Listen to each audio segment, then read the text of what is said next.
Hello అండి. అందరికీ నమస్తే. మీకు ఈ వీడియో నచ్చినట్లయితే లైక్ చేయండి, షేర్ చేయండి, అలాగే సబ్స్క్రైబ్ చేసుకోండి. 'నిండు నూరేళ్ల సావాసం' సీరియల్ రేపటి ఎపిసోడ్ ఏం జరుగుతుందో తెలుసుకుందామండి. మిస్సమ్మ వాళ్ళ నాన్నకి భోజనం తినిపిస్తూ ఉంటే, ఇన్ని రోజులు సరస్వతి వార్డెన్‌ను మన కళ్ళెదురుగా పెట్టుకొని మనం చూడలేకపోయామమ్మా. నాకెందుకో మీ అక్క కూడా మన మధ్యనే ఉంది అని అనిపిస్తుంది అని చెప్పేసి రామ్మూర్తి అంటూ ఉంటాడు. ఇక మంగళ అయితే, ఇంకెక్కడ కూతురు, నీ కూతుర్ని ఎప్పుడో ఆ మనోహరి బూడిద చేసింది. నువ్వు 25 ఏళ్లుగా వెతుకుతున్న నీ కూతురి బూడిద నీకు దొరుకుతుంది అని చెప్పేసి తన మనసులో అనుకుంటూ ఉంటుంది. తర్వాత ఏమో రాథోడ్ వచ్చి మిస్సమ్మ మిస్సమ్మ అని చెప్పేసి కంగారు పడిపోతూ ఉంటే, ఏమైంది రాథోడ్, ఆయనకేం కాలేదు కదా, బాగుంది కదా అని చెప్పేసి అడుగుతూ ఉంటే, సార్కి ఏం కాలేదు మిస్సమ్మ, సరస్వతి వార్డెన్ గారు స్పృహలోకి వచ్చారంట అని చెప్పేసి చెప్పగానే ఇక రామ్మూర్తి అయితే, నేను వెంటనే సరస్వతి వార్డెన్ గారిని చూడాలి అని చెప్పేసి ఇక హడావిడిగా మంచం దిగిపోతూ ఉంటాడు. అలా ఓపిక లేక పడిపోతూ ఉంటే ఇక అప్పుడే మిస్సమ్మ అయితే, నాన్న ఒక్క నిమిషం ఆగండి నాన్న అని చెప్పేసి, పిన్ని నువ్వు వెళ్ళి వీల్ చైర్ తీసుకురా అని ఇక రామ్మూర్తిని వీల్ చైర్లో సరస్వతి వార్డెన్ రూమ్ దగ్గరికి తీసుకెళ్ళగానే ఇక తను లేచి గబగబా వార్డెన్ దగ్గరికి వెళ్ళాలి అనుకుంటాడు. అలా వెళ్ళిపోయే ముందు పడిపోతూ ఉంటే అమర్ పట్టుకుంటాడు. ఏమైందండి, ఎందుకంత కంగారు పడుతున్నారు అని చెప్పేసి అంటే, 25 ఏళ్లుగా నా కూతురు మొహం నేను చూడలేకపోయాను బాబు. ఇప్పుడు నా కూతురు నా మొహం చూస్తుందో లేదో అని భయంగా ఉంది బాబు.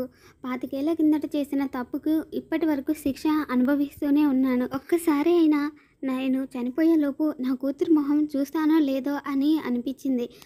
వార్డెన్ గారు స్పృహలోకి వచ్చారంట కదా, ఆవిడ్ని నా కూతురు గురించి అడుగుదామని చెప్పేసి అంటూ ఉంటే ఇక అమర్ అయితే, మీ కంగారు నాకు అర్థమైందండి, నేను అర్థం చేసుకోగలను. వార్డెన్ గారు స్పృహలోకి రాగానే నా భార్యను చంపింది ఎవరో, అలాగే మీ కూతురు ఎవరో రెండూ తెలుస్తాయి అని చెప్పేసి అమరు అంటూ ఉంటాడు.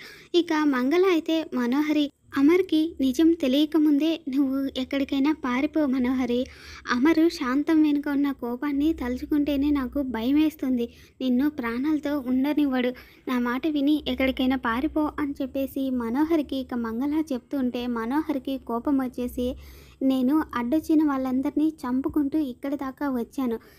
నేను ఎప్పుడు వెనక్కి తిరిగి పారిపోను. ఇంకొకసారి పారిపో అనే మాట నీ నోటి వెంట వచ్చిందంటే నీ గొంతులో ప్రాణం గొంతులోనే పైకి పోతుంది.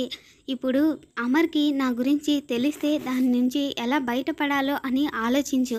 అంతేకాని పారిపో అని చెప్పేసి నాకు సలహాలు ఇవ్వకు అని చెప్పేసి మనోహరి అంటుంది. తర్వాత ఏమో డాక్టరు సరస్వతి మేడంకి ఇక ట్రీట్మెంట్ చేస్తూ ఉంటుంది. ఇక ఇదంతా చూస్తూ పక్కనే ఉన్న ఆరు అయితే, దేవుడా, మేడం గారికి స్పృహ వచ్చేలా చేయి స్వామి. ఇప్పటి వరకు జరిగిన ప్రమాదాలకు, ఇక ముందు రాబోతున్న ప్రమాదాలకు అన్నింటికీ కారణం మనోహరి అని మేడం గారికి చెప్పే శక్తిని ఇవ్వు దేవుడా అని చెప్పేసి అలా ఆరు దేవుణ్ణి కోరుకుంటూ ఉంటుంది. తర్వాత ఏమో ఇక బయట మిస్సమ్మ అయితే, నువ్వు చేసిన పాపాలే నీకు ఈరోజు ఉచ్చు బిగించుకునేలా చేశాయి మనోహరి. నువ్వు విచ్చలవిడిగా భయం లేకుండా చేసిన దుర్మార్గ పనులే ఈరోజు నిన్ను ఈ స్థితికి తీసుకొచ్చాయి. ఈరోజు ఎలాగైనా నిజం బయటపడుతుంది అని చెప్పేసి మిస్సమ్మ తన మనసులో అనుకుంటూ ఉంటుంది. తర్వాత ఏమో రామ్మూర్తి, దేవుడా, ఆవిడ కళ్ళు తెరిచి నా కూతురు గురించి చెప్పేలా చేయి స్వామి అని చెప్పేసి అలా కోరుకుంటూ ఉంటాడు. తర్వాత ఇక వార్డెను కళ్ళు తెరవగానే పక్కనే ఉన్న నర్సు చూసి డాక్టర్ గారికి చెప్తుంది, మేడం ఆవిడ కళ్ళు తెరిచారు అని చెప్పేసి చెప్పగానే ఇక డాక్టర్ అయితే చెకప్ చేస్తూ ఉంటారు. కానీ వార్డెన్ మేడం అయితే, అమరేంద్ర ఫోను అని చెప్పేసి అడుగుతూ ఉంటే, అమర్ గారితో మాట్లాడాలా, అమర్ గారు ఇక్కడే ఉన్నారండి, కానీ మీరు ఎక్కువ స్ట్రెస్ తీసుకోవద్దు, ముందు మీరు కోలుకోండి, తర్వాత మాట్లాడుదురు అని చెప్పేసి ఇక డాక్టరు చెప్తూ ఉంటే, లేదు మాట్లాడాలి అని చెప్పేసి వార్డెను అడుగుతూ ఉంటుంది. ఇక అప్పుడే ఆరు అయితే, ప్లీజ్ డాక్టర్ గారు ఒక్కసారి ఆయనకు వార్డెన్ గారితో మాట్లాడనివ్వండి, ఆ అవకాశం ఇవ్వండి అని చెప్పేసి అడుగుతూ ఉంటుంది. తర్వాత ఏమో ఇక డాక్టర్ గారు వార్డెను మాట్లాడాలి అని చెప్పేసి అడుగుతుంది అని బయటికి వెళ్ళి అమరేంద్రకి, వార్డెన్ గారు స్పృహలోకి వచ్చారు, ఆవిడ మీతో మాట్లాడాలి అని చెప్పేసి అంటుంది అంటే ఇక రామ్మూర్తి అయితే, నేను వెళ్తాను, నా కూతురు గురించి అడుగుతాను అంటే, మీరు కంగారు పడకండి, నేను లోపలికి వెళ్ళి మీ కూతురు గురించి, ఆరును చంపిన వాళ్ళ గురించి తెలుసుకుంటాను అని చెప్పేసి ఇక అమరు వార్డెన్ గారి దగ్గరికి వస్తాడు.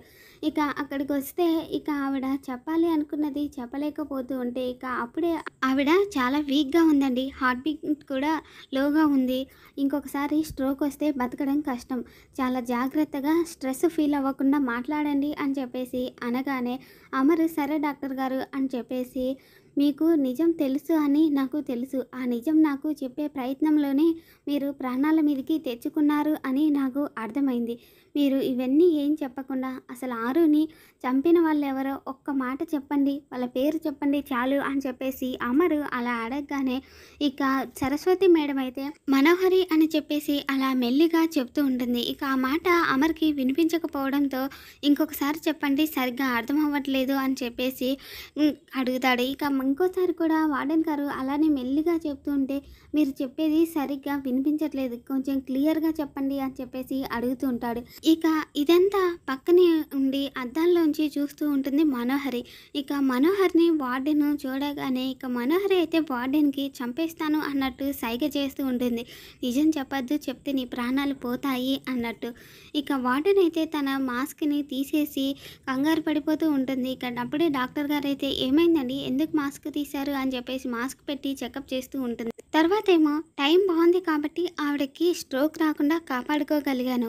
ఆవిడ చాలా వీక్‌గా ఉన్నారు. ఇలాంటి పరిస్థితిలో ఆవిడ అంత స్ట్రెస్ తీసుకోవడం అంత మంచిది కాదు. 2 రోజులు పోతే ఆవిడ కోలుకుంటారు అని చెప్పేసి డాక్టర్ గారు చెప్తూ ఉంటే ఇక పక్కనే ఉన్న ఆర్య అయితే 2 రోజులు కాదు డాక్టర్ గారు, ఆ మనోహరి మేడంని 2 గంటలు కూడా బ్రతకనిచ్చేలా లేదు అని చెప్పేసి అంటుంది.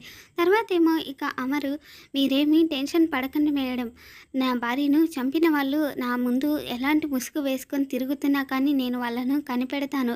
వాళ్ళను చంపే వరకు ఊరుకోను అని చెప్పేసి అమరేంద్ర బయటికి వెళ్ళిపోతాడు. అలా బయటికి వెళ్ళగానే ఇక రామ్మూర్తి అయితే బాబు నా కూతురు గురించి చెప్పిందా అని చెప్పేసి అనగానే లేదండి మేడం చాలా వీక్‌గా ఉన్నారు. ఏం చెప్పలేదు. 2 రోజులు ఆగాక అన్ని విషయాలు చెప్తారు అని చెప్పేసి అమరు చెప్తాడు. ఇక తర్వాతేమో ఇక రామ్మూర్తి కంగారు పడిపోతూ ఉంటే మీరేమీ కంగారు పడకండి. మీ కూతురు ఎక్కడున్నా వెతికి తీసుకొచ్చి మీ కళ్ళ ముందు ఉంచే బాధ్యత నాది అని చెప్పేసి అమర్ చెప్పగానే మీరు మాటిచ్చారు నాకు అంతే చాలు బాబుగారు. మీరు మాటిచ్చారంటే మాట తప్పకుండా నా కూతురు ఎక్కడున్నా వెతికి తీసుకొస్తారు అని చెప్పేసి రామ్మూర్తి అంటూ ఉంటాడు. ఇక తర్వాతేమో ఇక అమర్ అయితే అమ్మ నాన్న మీరు ఇంటికి వెళ్ళండి. రాతోడు నేను ఆశ్రమం దగ్గరికి వెళ్ళి ఆరు అమ్మ నాన్నని వెతుకుతామని చెప్పేసి అలా వెళ్ళిపోతారు. తర్వాత మంగళ అయితే మనోహరి ఇది నీ ఓటమి అనుకోవాలనా గెలుపు అనుకోవాలనా ఇంతలా వెతుకుతున్నాడు అమరేంద్ర బాబు. అదే ఈ కుటుంబమే ఆరు కుటుంబం అని తెలిస్తే ఇంకేమవుతుందో అని చెప్పేసి మనోహరికి మంగళ చెప్తూ ఉంటుంది. తర్వాత అమరు ఆశ్రమంలోకి వెళ్ళి నేను లెఫ్టినెంట్ అమరేంద్ర అండి. నా భార్య ఆరుని 25 ఏళ్ల కిందట ఇక్కడి నుంచే సరస్వతి వార్డెన్ గారికి అప్పగించారు. వాళ్ళ తల్లిదండ్రులు ఎవరో తెలుసుకోవాలి అనుకుంటున్నాను అని చెప్పేసి అనగానే ఇక వార్డెన్ ఎంతోమంది తల్లిదండ్రులు పిల్లల్ని వద్దనుకొని అక్కడ వదిలేసి వెళ్ళిపోతున్నారు సార్. వాళ్ళలో మీ వైఫ్ తల్లిదండ్రులు ఎవరో ఎలా చెప్పగలుగుతాం అని చెప్పేసి అనగానే చూడండి మేడం నాకు చాలా అవసరం నా వైఫ్ తల్లిదండ్రుల్ని కనుక్కోవడం. నా వైఫ్ను ఇక్కడ నుంచి సరస్వతి వార్డెన్ గారికి 1983లో నవంబర్ నెలలో ఇచ్చారు అని చెప్పేసి అనగానే ఇక వార్డెన్ అయితే రికార్డ్స్ చూస్తూ ఉంటుంది. అలా రికార్డ్ చూస్తూ ఉన్నప్పుడు సార్ ఆ రోజు సరస్వతి వార్డెన్ గారికి 10 మంది పిల్లల్ని ఇచ్చాము. 10 మంది పిల్లల్లో అరుంధతి అనే పేరు గల వాళ్ళు ఎవరు లేరు అనగానే ఆ పేరు నా వైఫ్కి సరస్వతి వార్డెన్ గారు పెట్టారు. అంటే ఇక అయితే 10 మంది పిల్లలు వేరు వేరు ప్లేసుల నుంచి వచ్చారు సార్. వాళ్ళ తల్లిదండ్రుల్ని కనుక్కోవడం కష్టం అని చెప్పేసి వార్డెను చెప్తూ ఉంటుంది. తర్వాతేమో వార్డెను ఒక రికార్డు బుక్ తీసుకొచ్చి సార్ పిల్లలు మాకు దొరికిన రోజు వాళ్ళ ఒంటి మీద ఏమైనా ఉన్నాయి అని చెప్పేసి గుర్తులు రాసి పెడతాను సార్. అవి ఇందులో చూశాను కానీ ఇందులో మీరు చెప్పిన అమ్మాయి తాలూకా గుర్తులేమీ లేవు. అవి సరస్వతి వార్డెన్ గారి ఆశ్రమంలోనే ఉంటాయి లేదా సరస్వతి వార్డెన్ గారికి తెలిసి ఉంటాయి అని చెప్పేసి ఆ వార్డెన్ చెప్పగానే అంటే ఆ సరస్వతి వార్డెన్ గారి ఆశ్రమంలోనే నా భార్యకి సంబంధించిన గుర్తులు ఉంటాయా అని చెప్పేసి అనగానే అవును సార్ అంటే సరే మేడం నేను వెళ్ళి తీసుకొస్తాను అని చెప్పేసి వెళ్తుంది. తర్వాత ఏమో ఇక మనోహరి టెన్షన్ పడిపోతూ ఉంటుంది. ఇక అప్పుడే తనకు ఒక మెసేజ్ వస్తుంది. డబ్బులు రెడీ చేసుకో మనోహరి లేదంటే ఈ వీడియో అమరేంద్రకు పంపుతాను అని చెప్పేసి. అదే గతంలో తను పిల్లల భోజనంలో విషం కలిపిన వీడియోని చూసి ఇక కంగారు పడిపోతూ ఒక్కొక్కటి సమస్యలన్నీ సుడిగుండంలా వస్తున్నాయి. తెలియని శత్రువుతో పోరాడే శక్తి లేదు కానీ తెలిసి ఎదురుగా ఉన్న శత్రువుల నుండి దాటుకొని వెళ్ళాలి. ఒక్కొక్క శత్రువుని అంతం చేయాలి అని చెప్పేసి మనోహరి ఇక వార్డెన్ గారి దగ్గరికి వెళ్ళిపోతూ ఉంటే ఇక అప్పుడే పోలీసులు ఆపితే, సార్ నేను వార్డెన్ గారిని చూడాలి అంటే, లేదు మేడం పర్మిషన్ లేకుండా ఎవరిని చూడొద్దు అని చెప్పారు అంటే, అంటే ఉదయం వచ్చినప్పుడు నేను ఇక్కడ రింగ్ పోగొట్టుకున్నాను, మీకు కావాలంటే అమరేంద్రతో మాట్లాడిస్తాను అని చెప్పి అనగానే ఇక కానిస్టేబుల్ మీరు లోపలికి వెళ్ళండి మేడం అని చెప్పేసి పంపిస్తాడు. తర్వాత ఏమో వార్డెన్ను చంపడానికి ఇక మనోహరి లోపలికి వెళ్ళగానే అక్కడే ఉన్న ఆరు అయితే, వద్దే మన తల్లిదండ్రులే మనల్ని వద్దు అనుకుంటే అమ్మలా పెంచిందే, ఎంతోమందిని అమ్మలా పెంచి వాళ్ళకు జీవితాలను ఇచ్చిందే, అలాంటి మంచి మనిషిని ఏం చేయకే నీకు దండం పెడతాను ప్లీజ్ అని చెప్పేసి ప్రాధాయపడుతూ ఉంటుంది. తర్వాత ఏం జరుగుతుందో మళ్ళీ మన ఛానల్లో తెలుసుకుందాం. Thanks for watching.